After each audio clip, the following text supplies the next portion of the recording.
Okay, this is Joe Leigh here for Seconds Out, joined by Skye Nicolson here at the iBox gym in Kent. How are you, Skye? I'm very well, thank you. Very good. Good. The vibe here is good. You said to me you've been here since January. Talk to us about being down at the iBox. Yeah, there's obviously loads of people. They all get along well, and yeah, it's just good vibes. Yeah, it's really good vibes in the gym. I feel like I've got a little family away from home here, built a little home away from home. So, the boys are all awesome to work with. We've got a great coaching team. So we've got lots of different eyes on us, correcting us in all different little areas. So, I get, really good work here. How did you come to this gym, and how did you decide that this was the one? Because I'm sure you would have gone around a few gyms and you would have had the options to go to, loads of different ones, Matchroom, just loads. Yeah, I feel like I just clicked as soon as I came here. The first time I was in the gym, had a little look around, did a few little bits with Al, a few little bits with Ed, and I was just like, this is what I want. Like, this is what I need for my boxing. And they weren't really that keen on having a girl in the gym. They've never trained a girl, but I was quite adamant this is where I wanted to be, and kind of just kept knocking on that door until they let me in. So, absolutely no regrets. I love it here. Yeah, and we've seen on your socials recently you've been sparring around. Talk to us about that. Obviously, not short for that in this day and age. There's loads of women, female boxers. Yeah, it's one of the big moves coming from Australia to the UK. Female boxing's huge here right now. I'm getting great rounds in. I'm sparring with former world champions and world champions and girls that have had amazing amateur careers that are good prospects in the pros now as well. So I'm getting in that work. All different styles, all different weight divisions. So no, I'm definitely not short of sparring partners, and definitely getting in that work. I think we've already done about 70 rounds this camp, and we've got 4 weeks to go. So yeah, getting the work in. I want to talk about that next fight, but before we do, I've seen some more posts online today saying the 2028 Olympics in LA, there's going to be no boxing. You just mentioned you don't feel like that will be the case. Just talk on that quickly. Yeah, look, I feel like every Olympic cycle, these social media posts go around that this is the last boxing that's going to be in the Olympics. Boxing's being banned from the Olympics. It's been happening since I started boxing, probably before I started boxing. But it's the only sport that's been in the Olympics, every single Olympics, the only sport. And I don't see that changing. I think it's definitely going to still be there. So all you young'uns out there aiming for 2028, keep aiming for 2028. It'll be there. Yeah, because that would be so detrimental to the entire sport. 100%. That's the dream when you're a kid. For a lot of young boxers, it was definitely my dream. It still is my dream. I'm still planning on going back for Paris 2024. I've got an Olympic gold medal to win. So the Olympic dream is well and truly alive for boxers, and it helps grow the sport. I can't see it being taken out of the Olympics. And just talk on that, your route to Paris 2024. Obviously, you're a pro boxer now. How would that work if you started to get big opportunities in the pros and then you had to go to the Olympics? It's been in my plan since I turned over. So Matchroom are very supportive of my goals and what I want to do with the Olympics in 2024. The plan is to hopefully win a world title early next year. So I can actually do the crossover as a world champion in the professional ranks, go back to the amateurs, go win that gold medal, and then come back and resume what I'm doing here. But we're just taking it one fight at a time at the moment with the pros. We're not going to rush into anything. Obviously, it's looking like Amanda Serrano is looking to go undisputed at featherweight. So, there's different options available. So it's just, taking it fight by fight and working out what's going to be the best road for me.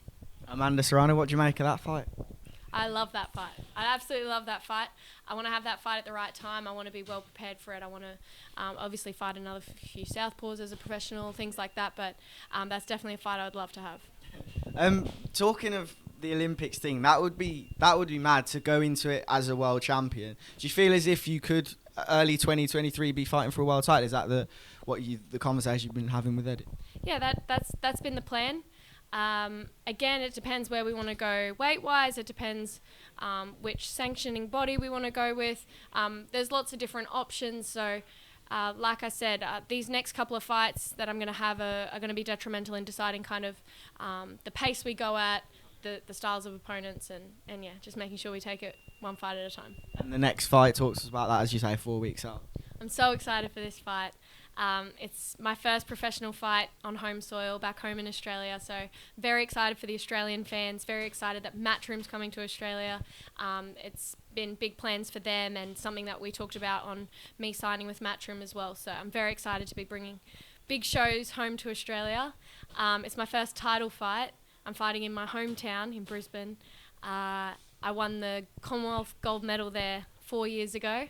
And now I'm fighting for the Commonwealth title. So, I've got really good feelings about this fight. I feel like I've made so much progression, especially in these last few months, since coming back after the first 4 fights I had. So I'm very, very excited to put on a good show.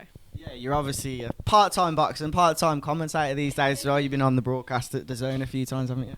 Yeah, I love doing all that stuff. I just love boxing. So, it's actually nice to go to the show sometimes and just sit and watch it from ringside and see the boxing from that outside perspective. I think it actually ends up making you a better boxer as well. So I definitely love jumping at the opportunity to commentate and go to the shows and not just fight, but also be there and work with the teams, yeah.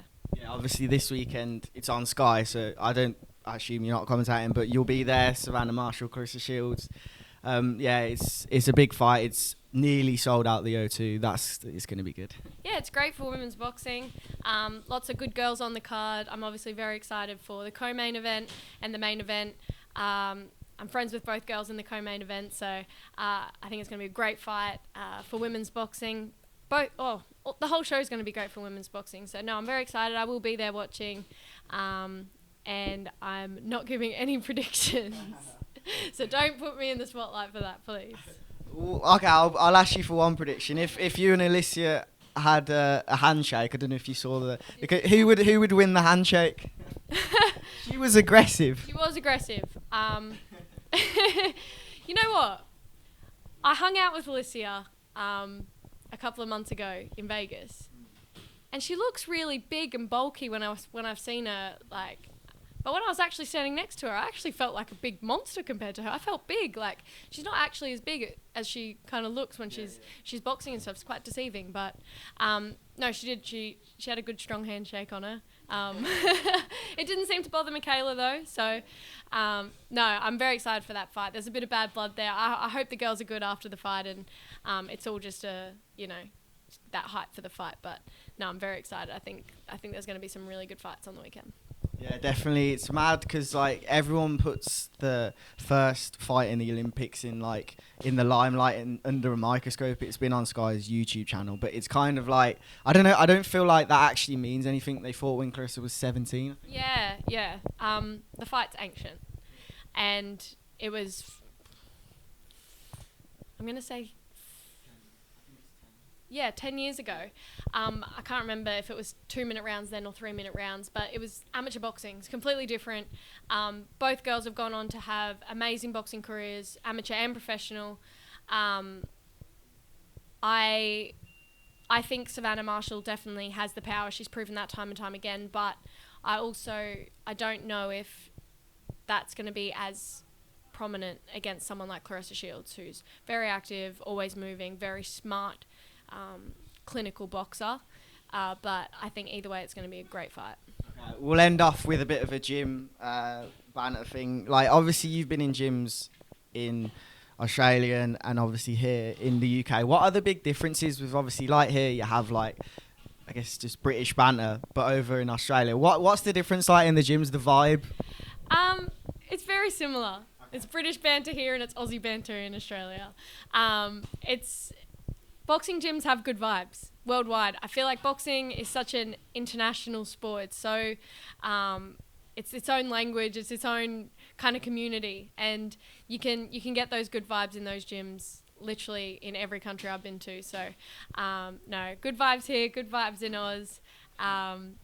Yeah, and I think it's kind of what you make of it too. It's your headspace when you go into a boxing gym and how you feel about training. You kind of, you put that out there into the gym and you add to those vibes as well. Yeah, because it's such a hard sport. You've got to enjoy yourself when you're at the gym. Definitely, and I think it's good to have good people around you that are on that same kind of mission, and you've kind of all got similar goals, and you can kind of help push each other in fun ways.